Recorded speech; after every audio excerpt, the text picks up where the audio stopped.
Royal blood has ruled many thrones, but history has proved and has proven time and time again that a higher law always stands above bloodline, and that is spiritual morality. See, the crown or a crown can be inherited. Your character, that cannot. Your surname, that can be passed down. Wisdom, justice, mercy, as well as righteousness, all of that must be earned. This is why so many dynasties rose in glory and collapsed in disgrace. They believed blood alone gave them legitimacy, but blood without moral law becomes corruption or jewels. So, for instance, let's look at history. You had the Magna Carta was forced upon King John because, even he was a king, but the king was not above justice. And the barons, they did not argue that any of them should have a bloodline that should replace him.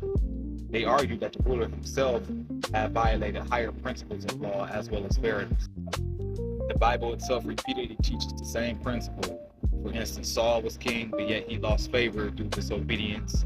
David was a shepherd. He was raised because his heart and conduct mattered more than his status. And the prophets constantly rebuked kings who oppressed the poor and abused power. Once again, the king oppressed the poor and abused power. He was rebuked, and that still goes for today. So, during the English Civil War, a reigning monarch faced resistance because many believed that divine right without accountability had become tyranny. Again, the issue was not blood, it was conduct. So common law today carries this truth. Law itself is built on duties, obligations, equity, and reason. If birth alone justified rule, there would be no need for courts, oaths, constitutions, or restraints on power.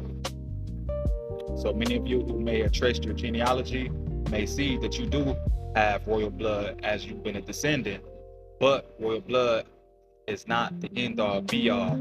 It may open the door, but your spiritual morality decides whether one deserves to stay in the room. Because the greatest rulers in memory were not praised for ancestry alone. They were praised for justice, courage, humility, restraint, and service to their people. And remember, some of the worst rulers often had the purest bloodlines.